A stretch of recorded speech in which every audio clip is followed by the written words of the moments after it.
Hai teman-teman semua, aku mau nanya nih, kalau misalnya teman-teman dengar kata virus, itu apa sih yang pertama kali teman-teman terbesit di pikiran?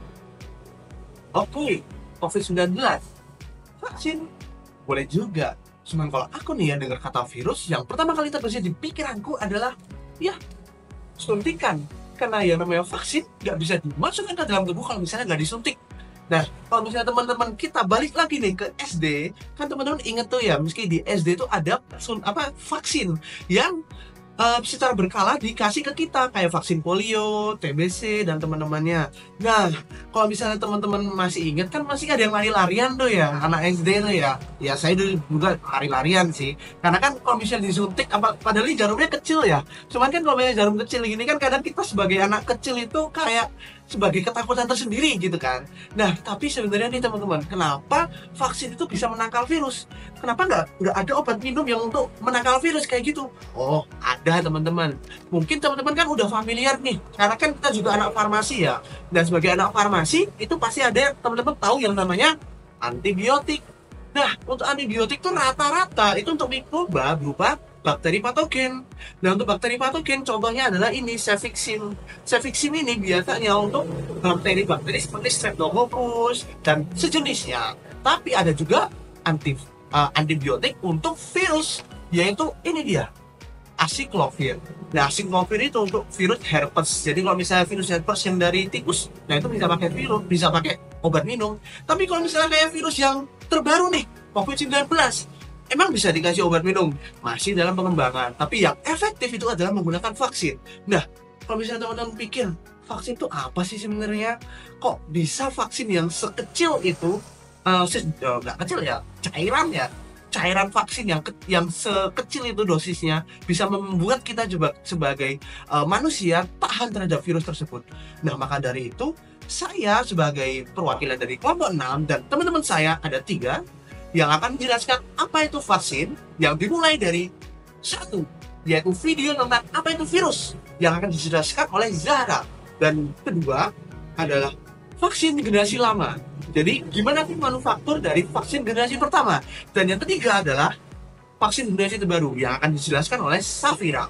Nah, tanpa perlu berlama lagi, ayo kita lanjut ke video yang pertama, yaitu apa itu virus. Dalam video ini, kita akan membahas apa itu virus. Virus adalah jenis mikroorganisme. Mereka terlalu kecil untuk bisa dilihat dengan mata telanjang, bahkan jauh lebih kecil dari bakteri dan sekitar 100 kali lebih kecil dari sel manusia. Virus punya banyak bentuk yang berbeda dan bisa ditemukan dimanapun ada sel yang bisa mereka infeksi. Faktanya, virus adalah unit biologis yang paling banyak jumlahnya di bumi, bahkan melebihi jumlah semua makhluk hidup lainnya jika digabungkan. Virus bisa menginfeksi manusia, hewan, tumbuhan, bahkan bakteri. Virus itu sangat sederhana, mereka terdiri dari lapisan protein yang membungkus seuntai materi genetik. Materi genetik ini bisa berupa DNA atau RNA. Kadang, virus itu juga mempunyai membran yang disebut selubung atau envelope. Tapi selubung ini sebenarnya bukan berasal dari virus itu sendiri, melainkan diambil dari membran sel inangnya. Ini adalah strategi yang cerdas dari virus karena dengan begitu, virus jadi lebih sulit dikenali oleh sel inang sebagai benda asing. Seperti yang kita lihat, virus itu tidak tersusun dari sel, bahkan mereka sebenarnya tidak hidup. Mereka berada di antara makhluk hidup dan zat kimia. Karena virus itu tidak hidup, kita menyebutnya sebagai tipe virus, bukan spesies virus. Beberapa jenis virus yang umum adalah virus influenza dan HIV. Lalu, kalau virus itu tidak hidup, bagaimana bisa mereka menyebabkan penyakit? Virus adalah parasit. Mereka bisa berkembang biak di dalam sel makhluk hidup lain. Mereka memasuki sel inang dan mengambil alih sistem genetik sel tersebut. Virus akan memaksa sel tersebut untuk membuat salinan dari materi genetik virus dan menghasilkan banyak partikel virus baru. Setelah banyak partikel virus yang terbentuk, sel inang akan mati dan partikel virus akan dilepaskan untuk menginfeksi sel-sel lainnya. Partikel virus yang dilepaskan ini juga bisa menyebar ke orang lain. Virus menyebabkan banyak penyakit pada manusia, seperti flu, influenza, rabies, demam kuning, HIV/AIDS, pneumonia, flu burung, Zika, Ebola, dan kanker yang disebabkan oleh HPV. Untungnya, sistem imun manusia itu sangat baik dalam melawan virus. Kadang, sistem imun kita bisa mengenali virus sebagai penyusup dan menghancurkannya sebelum virus itu memasuki sel. Bahkan setelah infeksi dimulai, sistem imun kita bisa menghancurkan virus dan tubuh bisa pulih. Namun, terkadang sistem imun juga tidak bisa menghancurkan virus dengan cukup cepat, sehingga virus bisa menyebabkan kerusakan permanen atau bahkan kematian. Pada tahun 1918, flu Spanyol diperkirakan menyebabkan hingga 50 juta kematian di seluruh dunia.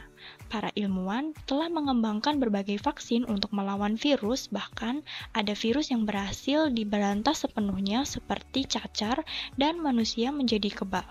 Tapi juga ada virus seperti HIV yang hingga kini masih belum ditemukan vaksinnya.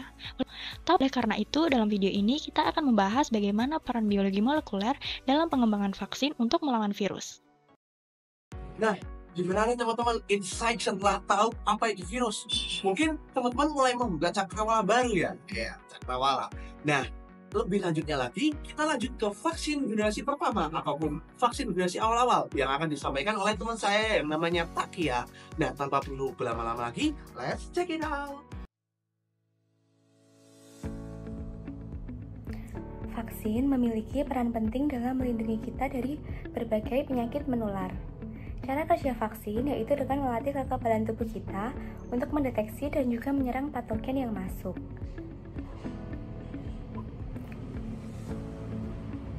Sistem kekebalan tubuh kita adalah jaringan molekul dan sel yang sangat kompleks. Memiliki kekuatan untuk menghancurkan patogen seperti virus dan juga bakteri. Bagian sistem imun yang dilatih oleh vaksin disebut sistem imun adaptif. Tugas pertamanya adalah mengenali penyerang yang masuk ke dalam tubuh kita. Dalam kasus bakteri ini, ia melakukannya dengan mendeteksi penanda molekuler yang disebut dengan antigen, yang merupakan bagian penting dari patogen. Setelah mendeteksi antigen, bagian adaptif dari sistem imun mulai memberikan respon khusus. Sel B berubah menjadi sel plasma dan mulai membuat protein yang disebut dengan antibodi, yang mengikat antigen secara spesifik. Bersama dengan sel imun yang disebut fagosit, antibodi dapat menghancurkan patogen. Sistem imun adaptif juga menghasilkan sel T pembunuh yang memiliki kemampuan untuk mendeteksi dan juga menghancurkan sel yang terinfeksi oleh patogen. Namun, hal ini tidak berakhir di sana. Untuk mencegah infeksi di masa mendatang, sistem imun adaptif juga memiliki memori, yang menghasilkan sel memori jangka panjang yang siap untuk mengeluarkan antibodi dan sel T pembunuh yang tepat jika patogen yang sama terlihat lagi. Inilah yang disebut dengan kekebalan. Vaksin bekerja dengan mengaktifkan sistem imun adaptif dan dengan demikian menciptakan suatu kekebalan. Mereka secara aman memperkenalkan antigen untuk dilatih untuk mempersiapkan diri melawan infeksi nyata di masa mendatang. Isi vaksin dapat berupa vaksin hidup yang dilemahkan. Vaksin hidup yang dilemahkan termasuk MMR atau BCG. Vaksin hidup ini bekerja dengan memasukkan versi patogen hidup yang dilemahkan kepada sel. Patogen yang dilemahkan ini tidak cukup kuat untuk menyebabkan penyakit pada orang dengan sistem kekebalan tubuh yang sehat, tetapi masih dapat memicu respon imun yang kuat. Vaksin hidup yang dilemahkan memicu respon imun yang sama terhadap infeksi nyata, meninggalkan sel memori yang sama. Akhirnya, beberapa vaksin memberikan perlindungan seumur hidup hanya setelah 1 atau 2 dosis. Jenis vaksin lainnya disebut vaksin subunit atau rekombinan. Keduanya bekerja secara berbeda. Alih-alih sampel hidup, vaksin subunit hanya mengandung sebagian patogen. Misalnya, vaksin untuk HPV atau Human Papilloma Virus menggunakan partikel mirip virus sehingga berongga yang ditemukan dalam protein HPV. Subunit-subunit ini sendiri tidak dapat menarik perhatian sistem imun, sehingga mereka memerlukan bahan lain seperti adjuvan. Adjuvan membangunkan sistem imun, memicunya untuk melihat antigen subunit dan mulai menciptakan antibodi dan sel memori. Vaksin subunit tidak mengandung patogen hidup sehingga tidak memiliki informasi genetik yang dibutuhkan untuk bereplikasi. Artinya mereka tidak menular dan aman bagi orang dengan sistem kekebalan tubuh yang lemah. Namun secara umum vaksin ini tidak memicu produksi sel memori sebanyak vaksin hidup yang dilemahkan sehingga tidak memberikan perlindungan yang bertahan lama. Melatih sistem kekebalan tubuh melalui vaksinasi membantu melindungi individu dari berbagai infeksi. Namun, vaksin juga dapat melindungi orang-orang yang tidak dapat menerimanya. Inilah yang disebut dengan perlindungan kelompok atau kekebalan kelompok. Kekebalan kelompok tercipta ketika sebagian besar populasi kebal terhadap suatu penyakit. Cara kerja obat ini adalah dengan memutus rantai infeksi. Tanpa adanya inang baru untuk diinfeksi, patogen tidak dapat bertahan hidup. Artinya, jika suatu patogen menginfeksi seorang yang telah divaksinasi sehingga kebal, patogen tersebut akan mati dan rantai infeksi pun akan terputus. Jika cukup banyak rantai yang terputus dalam populasi, akan sangat susah patogen untuk menjangkau mereka yang rentan. Kekebalan kelompok melindungi jutaan orang di seluruh dunia. Tapi, jika tingkat vaksinasi menurun, resiko penyakit dapat muncul kembali.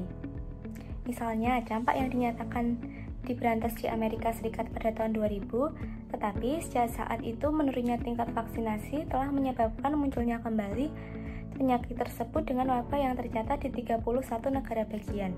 Namun, jika kekebalan kelompok dipertahankan cukup lama, penyakit dapat diberantas sepenuhnya. Misalnya, cacar yang diperkirakan telah membunuh 300 juta orang pada abad ke-20 sekarang dianggap punah. Semua berkat vaksinasi, pelatihannya, dan keajaiban kekebalan kelompok. Nah, gimana teman-teman setelah tahu gimana cara manufaktur dari vaksin generasi awal-awal? Mungkin teman-teman jadi tambah ilmunya ya terkait cara bikin vaksin itu gimana. Nah, tapi itu hanya vaksin generasi awal-awal, nggak berlaku untuk virus yang bermutasi. Contohnya kayak apa? Virus corona. Makanya kalau misalnya teman-teman tahu yang namanya virus COVID, itu kan ada kayak vaksin pertama, vaksin kedua, vaksin booster. Nah, itu gimana sih cara membuatnya? Tentunya nggak bisa dengan cara pembuatan vaksin yang metode lama. Maka dari itu ada cara pembuatan vaksin dengan metode baru yang akan disampaikan oleh teman saya, yaitu Safira. Yaitu nih di video 3 nih. Nah, kalau misalnya teman-teman nggak sabar, ini dia videonya. Bagaimana cara membuat vaksin untuk melawan penyakit baru dan mengapa prosesnya bisa memakan waktu yang lama? Pertama, kita harus identifikasi dulu virus atau bakteri apa yang jadi penyebab penyakitnya. Dalam beberapa kasus, patogen itu sendiri bisa dilemahkan atau dinaktifkan lalu digunakan untuk membuat vaksin. Namun, ini tidak selalu memungkinkan. Dalam kasus seperti itu, langkah selanjutnya adalah mengidentifikasi antigen dari patogen tersebut. Antigen itu semacam penanda unik, biasanya protein atau glikoprotein yang bisa dijadikan dasar vaksin baru. Untuk beberapa patogen, antigennya tidak berubah, namun patogen lain, seperti virus penyebab flu, bisa berubah atau bermutasi pada bagian antigennya, sehingga antigennya harus dianalisis ulang setiap tahun. Setelah kita mengidentifikasi patogen atau antigennya, kita juga perlu memutuskan bagaimana akan menggunakannya untuk membangun vaksin. Ini disebut sebagai platform vaksin. Ada banyak pilihan seperti vaksin subunit yang hanya menggunakan sebagian dari patogen. Ada juga teknologi yang lebih baru atau masih eksperimental seperti vektor virus. Atau vaksin berbasis asam nuklear, tapi kita akan bahas ini nanti. Kita juga perlu menentukan bagaimana vaksin akan diberikan. Disuntikan ke kulit atau otot, diminum seperti vaksin polio, atau lewat hidung seperti beberapa vaksin flu. Masing-masing metode ini bisa mempengaruhi respon imun yang ditimbulkan. Sekarang, misalkan kita sudah memilih platform dan mendesain vaksinnya. Selanjutnya, vaksin harus diuji. Pertama, diuji kultur sel, lalu lanjut ke hewan percobaan. Ini bisa termasuk challenge studies, di mana hewan yang sudah divaksinasi sengaja dipaparkan pada penyakit untuk melihat apakah vaksin bisa melindungi mereka. Jika penyakitnya tidak terlalu serius atau tersedia pengobatan efektif, Manusia juga bisa ikut serta di challenge studi. Setelah vaksin terbukti aman pada hewan, kita harus membuktikan bahwa vaksin bisa diproduksi dengan standar tinggi dan dalam jumlah yang besar. Ini disebut sertifikasi GMP atau Good Manufacturing Practice. Jika vaksin lolos semua pada tahap ini, saatnya mulai uji klinis pada manusia.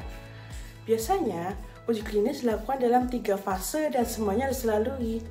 Pertama, vaksin diberikan ke sekelompok kecil orang sehat untuk menguji efek sampingnya. Ini disebut uji keamanan atau safety trial. Kedua, vaksin diberikan ke ratusan orang untuk mengetahui dosis yang dibutuhkan untuk menimbulkan respon imun yang cukup kuat.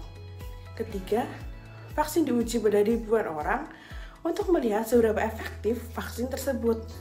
Langkah ini seringkali paling lambat dan bisa melibatkan peserta dari seluruh dunia.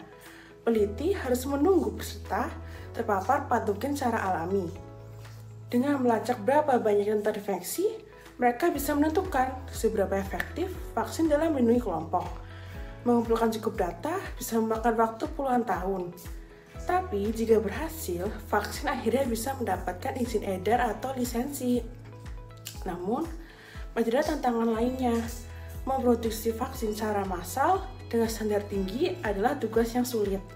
Dan setelah berhasil diproduksi, vaksin masih harus dikirim ke tempat yang membutuhkan.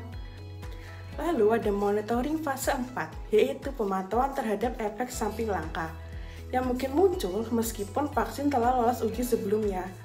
Proses uji coba ini sangat aman, tapi juga sangat lambat. Dalam keadaan darurat, ada cara untuk mempercepat prosesnya, seperti mempercepat proses administratif dan dokumen, atau menjalankan beberapa fase uji coba secara bersamaan, tapi tetap ada langkah yang boleh dilewati. Dengan bekerja lebih efisien, vaksin bisa dikembangkan hanya dalam waktu 12-18 bulan. Dan kemajuan bioteknologi bisa mempercepat proses produksi juga. Selanjutnya, kembali ke platform vaksin terbaru. Vaksin asam nukleat tidak menggunakan patogen atau antigen secara langsung. Sebaliknya, mereka mengantarkan cetak biru genetik dari antigen. Template DNA atau RNA ini bisa diberikan langsung atau melalui nanopartikel lipid yang membantu masuk ke sel dan meningkatkan stabilitas setelah disuntikan. Partikel lemak nano ini membungkus RNA atau DNA, melindunginya saat masuk ke dalam tubuh. Beberapa nanopartikel lipid juga bisa berfungsi sebagai adjuvan atau pemicu molekuler untuk memulai respon imun. Begitu masuk ke dalam tubuh, template DNA atau RNA ini menginstruksikan sel tubuh kita untuk memproduksi antigen yang memicu respon imun. RNA dan DNA jauh lebih mudah dan cepat diproduksi di laboratorium dibandingkan antigen. Mereka juga berpotensi lebih aman daripada vaksin yang mengandung patogen utuh. Artinya, vaksin ini bisa digunakan oleh orang-orang dengan sistem imun yang lemah. Namun, vaksin asam nukleat masih bersifat eksperimental. Pendekatan lain adalah vaksin vektor virus. Vaksin vektor virus bekerja dengan memasukkan potongan materi genetik dari patogen ke dalam virus jinak yang tidak menyebabkan penyakit. Virus ini bertindak sebagai kendaraan pembawa materi genetik, mengantarkannya ke tempat yang tepat dalam tubuh untuk diterjemahkan menjadi protein, yang kemudian akan memicu sistem imun. Vektor virus bisa saja bereplikasi sendiri, meningkatkan jumlah vaksin dalam tubuh. Vaksin vektor ini juga cepat diproduksi. Vektor yang aman tersedia dan relatif mudah untuk memasukkan materi genetik target ke dalamnya. Dan karena materi genetik yang dimasukkan tidak lengkap, mereka tidak bisa bereplikasi atau menyebabkan penyakit sehingga sangat aman. Tapi, ada batasan seberapa cepat proses ini bisa dilakukan. Vaksin yang efektif bisa menyelamatkan jutaan nyawa. Sebelum digunakan, mereka harus terbukti aman dan efektif. Di masa depan, peneliti berharap bisa mengembangkan vaksin untuk penyakit non-infeksius seperti kanker dengan menggunakan penada kimia yang disebut neoantigen tumor. Teknologi vaksin terus berkembang setiap hari dan memiliki masa depan yang cerah meskipun berjalan dengan lambat dan hati-hati. Nah, gimana teman-teman? 3 video tadi yang udah saya tampilkan. Bagus kan ya? Yang udah dijelasin sama teman-temanku tadi. Nah, Kan kita dapat insight baru nih ya tentang hubungan antara biologi molekuler dan juga vaksin. Karena tanpa biologi molekuler, seorang farmasis nggak akan mungkin bisa membuat sediaan vaksin atau sediaan sel vaksin. Kenapa? Karena dengan adanya biologi molekuler kita jadi tahu apa itu karakteristik dari virus itu, terus gimana cara mengevaluasi virus itu agar bisa menjadi vaksin. Nah, sekian teman-teman dari kelompok kami, yaitu kelompok 6 menjelaskan tentang apa itu vaksin dan juga apa itu virus. Bye-bye.